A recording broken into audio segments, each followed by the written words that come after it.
핵가족 시대라는 말을 우리가 들어왔는데 요즘은 1인 가족 시대라는 말이 더 어울리는 것 같습니다.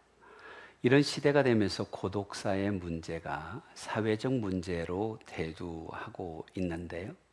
모든 연령층에서 우리나라의 고독사가 증가하고 있다.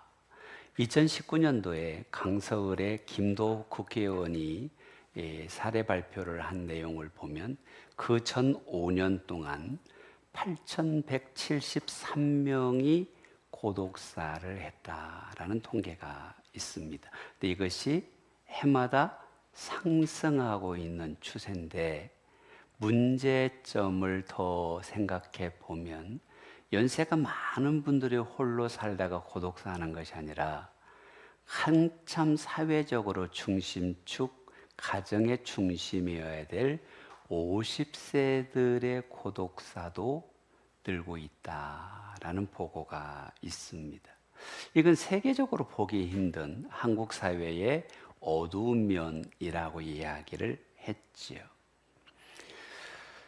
이 시대에 가장 사회적인 특징 중에 하나를 꼽으라면 외로움이라는 단어로 표현을 하고 싶습니다.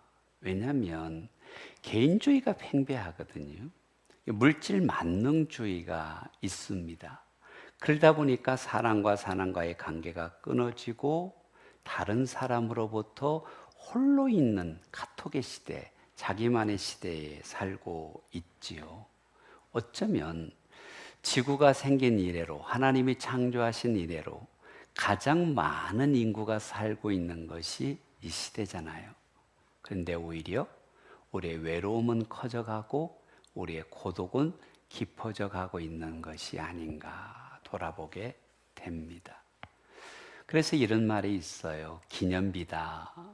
무언가를 세운 것인데 대도시의 아파트들이 고독을 말해주는 기념비 같다.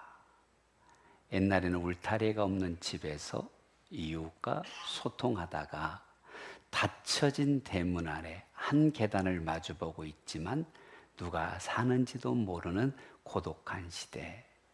어쩌면 이 시대의 모습인 것 같습니다. 그래서 많은 사람들이 무리 가운데 살면서 군중 가운데 살면서 고독을 느낀다. 이런 표현을 쓰고 있지요.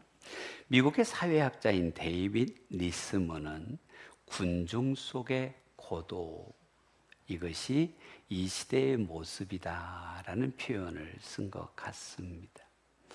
군중 속의 고독이라는 말을 풀어보면 많은 사람과 살고 있지만 나는 왠지 고립된 섬 같고 외로운 것 같고 혼자인 것 같은 심리를 말하는 것이지요.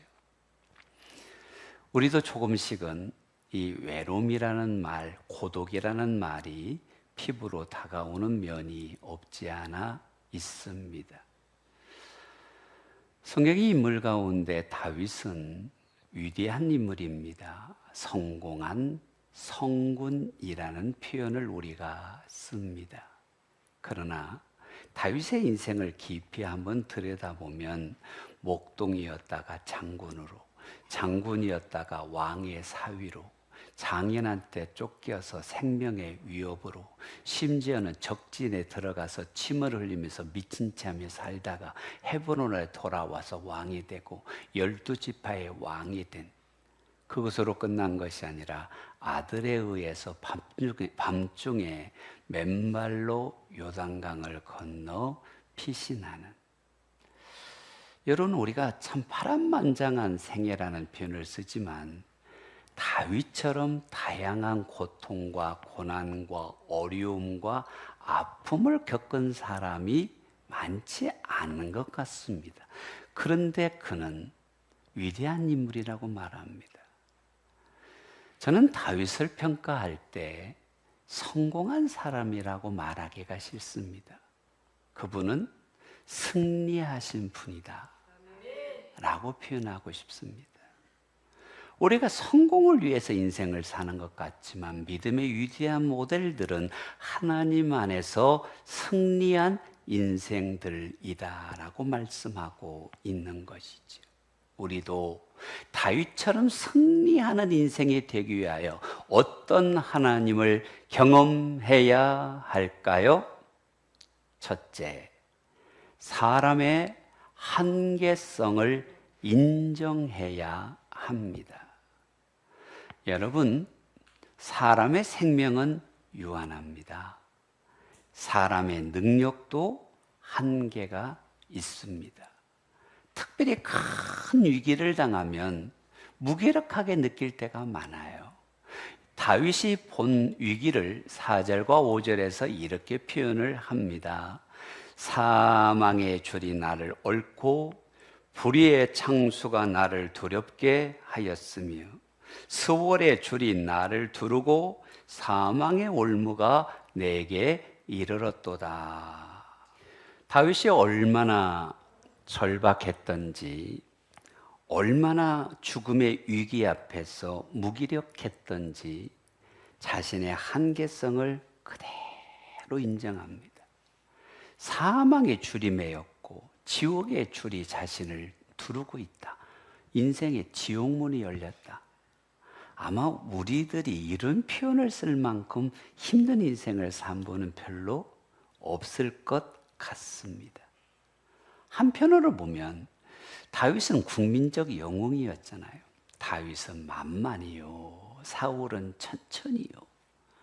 최고의 핫한 인물에서 적국으로 도망쳐 미친 짓을 하며 생명을 연장하는 그의 마음, 얼마나 힘들었을까, 얼마나 고독했을까, 얼마나 외로웠을까. 다윗은 거기에서 끝나는 것이 아니라 인생의 교훈을 배웠다라는 것입니다. 나의 능력에는 한계가 있구나.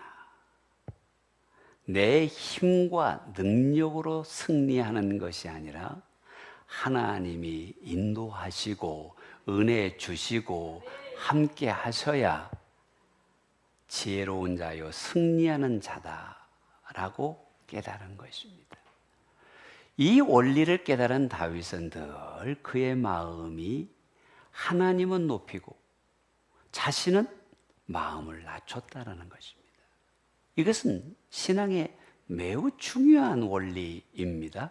하나님은 높이고 나는 낮추고.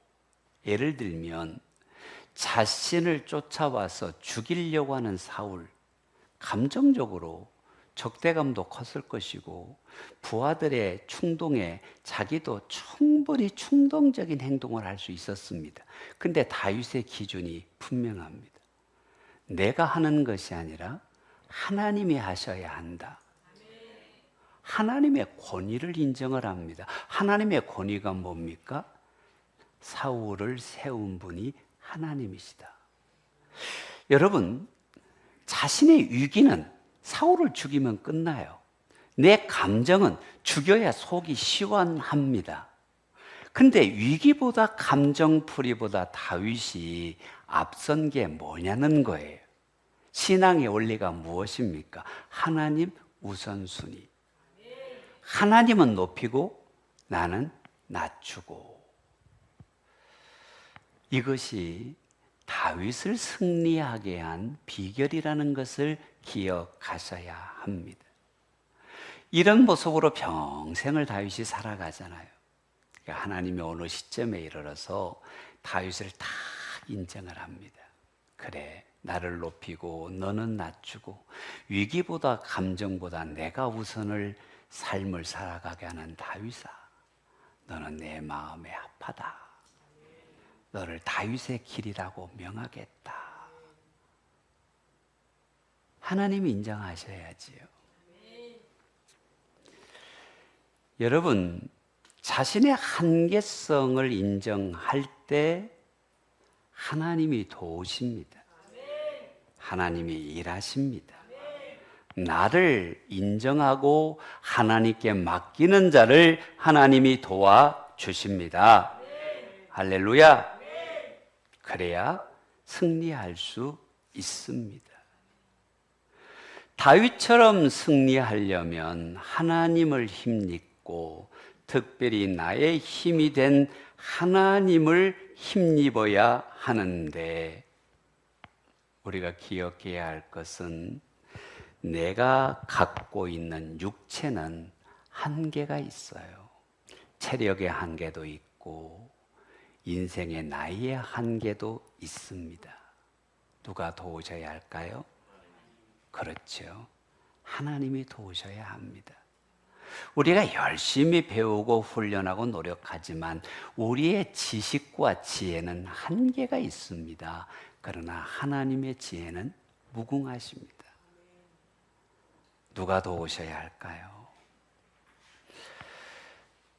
나이가 들면 사실 우리의 감정을 잘 다스릴 수 있고 다스리려고 애를 쓰고 그렇게 좋은 인격을 품고 있는 분들도 있지만 어느 순간 나의 기분 나쁨과 불쾌함과 뭔가 상처를 표출할 때가 있어요.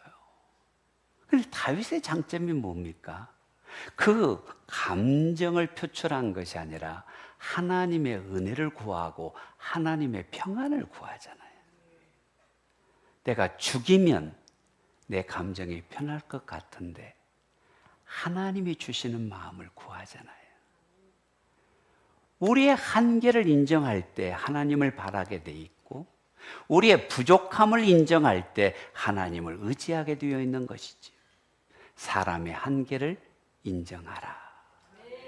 두 번째는 힘주시는 하나님, 힘주시는 하나님을 사랑하라. 다윗은 하나님을 향하여 1절 말씀을 보니까 나의 힘이신 여호와여, 하나님은 여호와 하나님은 나의 힘이시다라고 고백합니다. 다윗이 파란만장한 인생을 살면서 600명의 아둘람 공동체가 힘이 아니라 책사가 힘이 아니라 왕권이 힘이 아니라 왕이 누리고 있는 권세와 물질의 힘이 아니라 이것은 유한하고 없어지고 사라지고 변하고 바뀌어도 하나님은 나의 힘이시다. 하나님은 나의 힘이시다. 그 모든 믿음을 담아서 고백한 시편들이 하나님을 향한 감사가, 하나님을 향한 찬양이, 하나님을 향한 신앙 고백이 담겨 있는 것이지. 그가 오늘 본문에서 고백하는 것이 무엇이냐면 나의 반석이여 요새요, 건지시는 이요 피할 바위요, 구원의 뿌리시요 산성이라고 고백하고 있습니다. 이 모든 것을 묶어서 한 문장으로 표현한 것이 여호와는 나의 힘이시다. 하나님은 나의 힘이시다. 하나님은 나의 힘이시다. 믿음이 무엇인가요? 하나님을 믿어 힘대신 하나님의 힘을 누리는 거, 엘로힘의 힘을 누리는 거, 그 하나님이 우리 삶 가운데 역사하시는 은혜를 누리는 것, 누리는 것이 믿음입니다. 여러분, 배움이 많다고 믿음이 좋은 게 아니에요. 교회를 오래 다녔다고 믿음이 좋은 것은 아닌 것 같습니다. 믿음이 좋은 사람은 말씀이 삶에서 힘이 되고 기도 가운데 역사하시는 하나님을 경험하고 늘 하나님을 바라보면 평안 주시고 힘 주시고 인도하시고 은혜 주시는 하나님을 누리고 사는가? 그러면 믿음 좋은 사람이에요. 믿음 좋은 사람이 됩시다. 그런데 아무리 세월이 오래되어도 살아계신 하나님이 우리의 삶과 현장 속에서 역사하지 않는다면 그 사람은 믿음이 좋은 사람이라고 말하기가 어려운 것입니다. 하나님은 살아계시죠. 이 살아계신다라는 말은 하나님이 살았다 죽었다라는 말이 아니잖아요. 하나님의 말씀이 살아서 내 삶에 힘이 되어야 살아계신 하나님을 누리는 것입니다. 현대인들의 특성이 지쳐있고 외롭고 고독합니다. 다윗만 하겠습니까? 근데 다윗이 하나님이 힘이 되신다 말씀하고 있는데, 이사야 선지자를 통해서 주시는 말씀은 또한 더 다른 감동이 있습니다. 이사야 40장 말씀을 보면 영원하신 하나님 여호와, 땅끝까지 창조하신 이는 피곤하지 않으시며 곤비하지 않으시며 명철이 한이 없으시며 피곤한 자에게 능력을 주시고 무능한 자에게 힘을 더하시나니. 우리 모두는 피곤할 때가 있고 지칠 때가 있고 능력이 없는 때가 있는데, 성경은 말씀합니다. 하나님은 피곤한 적이 없다. 할렐루야.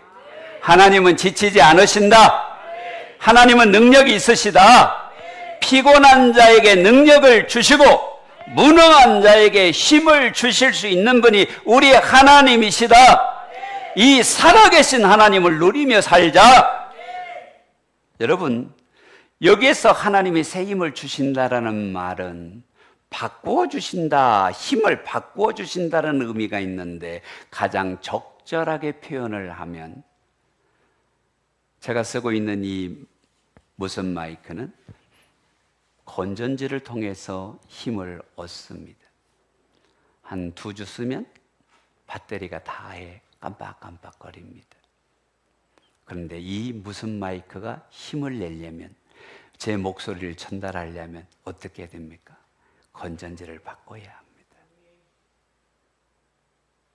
하나님은 내 인생의 낡은 건전지, 힘없는 건전지를 바꿔서 새 힘으로, 새 능력으로 지치지 않고 피곤하지 않고 살아갈 힘을 주시는 분이 우리 하나님이십니다. 아멘 아닙니까? 그 하나님은 불가능한 것이 없고 일시적이 아니라 영원하고 변덕쟁이가 아니라 신실하셔서 늘 한결같이 지치지 마, 내가 바꿔줄게. 어려워하지 마, 내가 변화시켜줄게. 새 힘 줄게. 힘내, 내 아들아, 내 딸아. 말씀하시는 분이지요.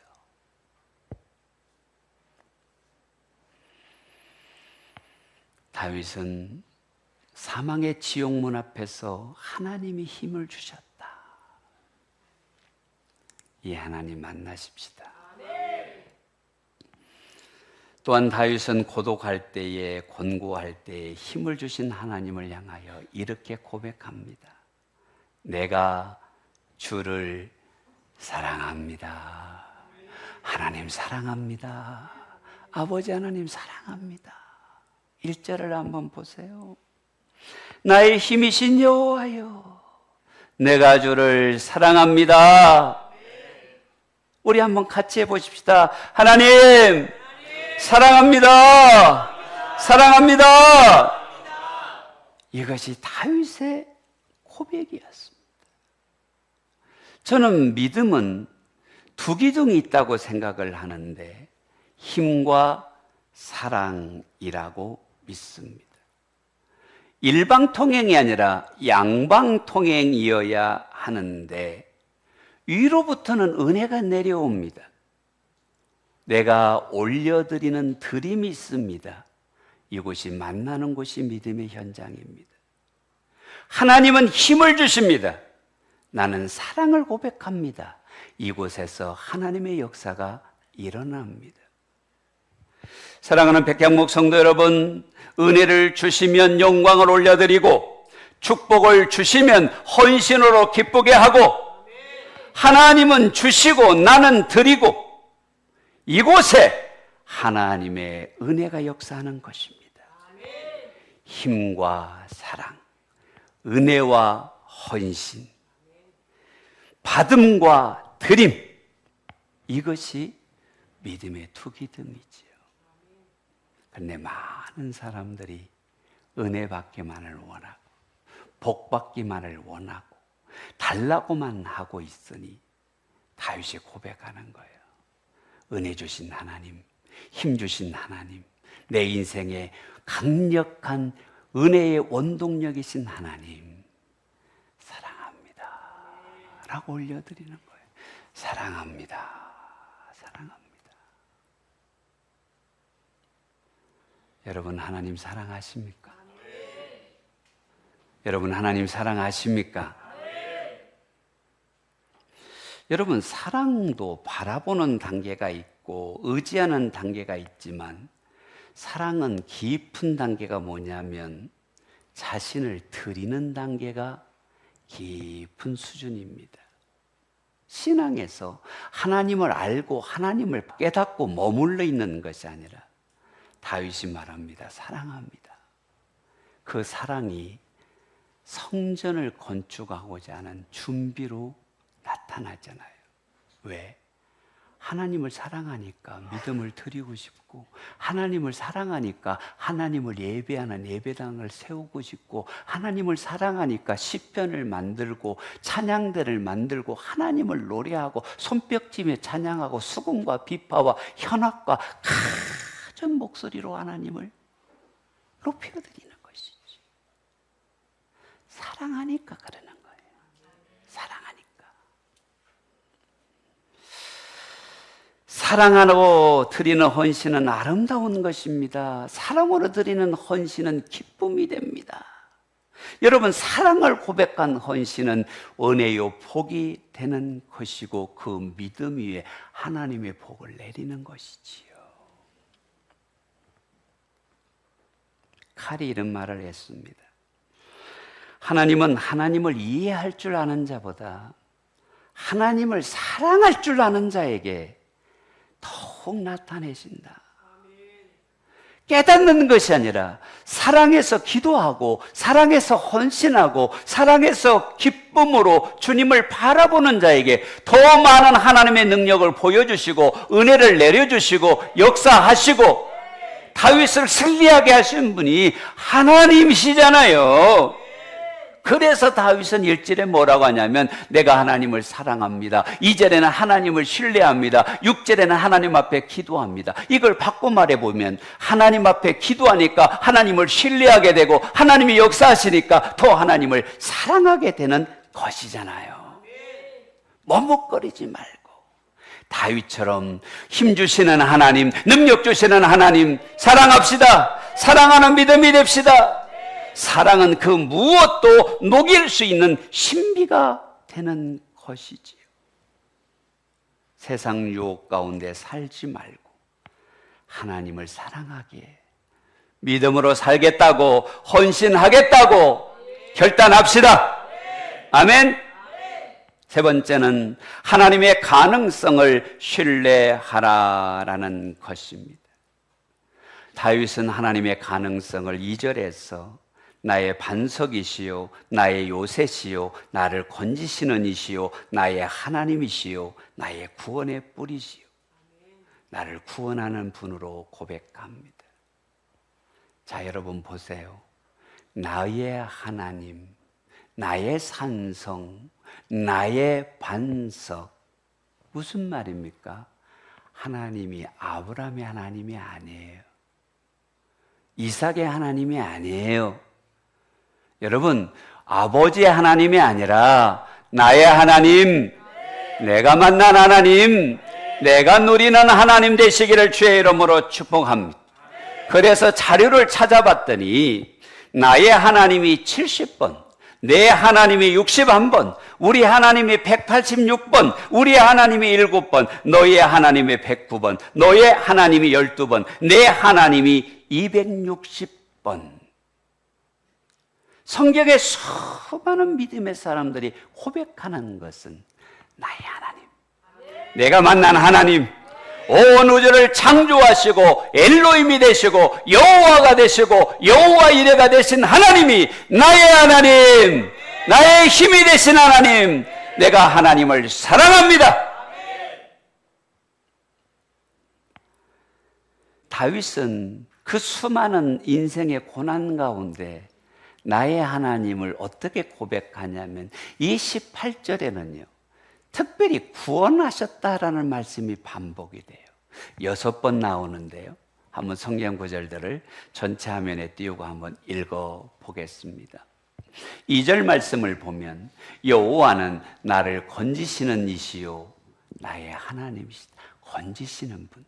17절을 보면 나를 강한 원수와 미워하는 자에게서 건지셨으며, 19절을 보면 나를 기뻐하심으로 구원하셨도다. 43절을 보면 다툼에서 건지시고, 48절을 보면 원수들에게서 구조하시니, 50절을 보면 그 왕에게 큰 구원을 주시며. 18편은 구원의 시라고 말하고 싶어요.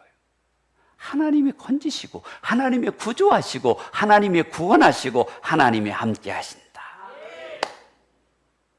사랑하는 성도 여러분, 우리가 예배당의 신앙이 아니라 하나님을 만나게 되시기를 바랍니다. 파울로 코렐료라는 분이 쓴 브라다라는 소설을 보면 이런 말이 있습니다. 아빠와 딸이 바닷가에 놀러 갔습니다. 근데 딸이 바다를 경험한 적이 없어서 두려워해서 들어가지 않으니까, 야, 발바닥을 한번 대보려면 어때? 아빠 시원해요. 조금 깊은 데 가볼까? 무릎까지 가서 물어봅니다. 어때? 시원해요. 근데 주저주저 하면서 들어가지 않습니다. 근데 이 딸을 푹 안고 들어가가지고 좀 깊은 곳에 가서 딸을 내려놨습니다. 당황했는데, 그때부터 얼마나 신나게 물장구를 치고 물에서 나올 생각을 안 하고 놀고 있는지, 아빠가 딸에게 소감을 묻자 이렇게 말했습니다. 아빠, 내가 물을 이렇게 좋아하는지 오늘 처음 알았어요. 오늘 처음 알았어요. 그때 아버지가 한 말이 있습니다. 바다에 들어오지 않았다면, 네가 발을 담그지 않았다면 평생 몰랐을 텐데, 이제 앞으로 뭔가를 알고 싶다면 그 안에 푹 빠져보렴. 푹 빠져보렴. 들어가 봐라. 경험해 봐라. 기도의 맛을 경험해 봐라. 하나님 앞에 은혜를 경험해 봐라. 할렐루야. 여러분, 요나는 물고기 뱃속에서 하나님을 경험했어. 내가 아이고 왜 말을 안 들어서 이 스올 같은 곳에서 하나님의 은혜를 구하는가. 우리가 웃으며 하는 말이 있죠. 있을 때 잘해야. 어? 하나님 물질 주셨을 때 잘해요. 건강 주셨을 때 잘하세요. 호세아는 고멜을 통하여 하나님의 사랑을 경험하잖아요. 다윗이 이 하나님을 만난 거예요. 근데 여러분, 다윗이 고립무원이었을 때 반석이 되어주세요. 피할 곳이 없을 때 산성이 되어주세요. 무슨 말입니까? 하나님은 우리가 필요로 하는 모든 것을 줄 수 있는 능력이 하나님. 우리의 인생의 가능성을 하나님께 두세요. 하나님은 불가능이 없습니다. 하나님은 할 수 있습니다. 하나님은 우리의 힘이 되어 주십니다. 여러분, 이 가능성을 믿으십니까? 그러면 우리의 인생을 하나님께 투자하세요. 왜? 지식이 한계가 있고, 육체가 한계가 있고, 물질의 한계가 있는데, 하나님은 엘로힘의 하나님, 하나님께 투자하세요. 여러분의 시간을 하나님께 드리세요. 여러분의 은사를 하나님께 투자하세요. 세상의 가능성에 투자하지 말고 하나님께 투자하면 부도가 없습니다. 복리자가 아닙니다. 30배로, 60배로, 100배로, 이삭은 1000배로. 하나님께 투자하는 이삭을 1000배로 은혜 주신 분이 하나님이시잖아요. 그래서 다윗은 하나님께 투자한 거예요. 하나님의 성이, 예루살렘이 하나님을 예비하는 시온산이 되기를 원합니다.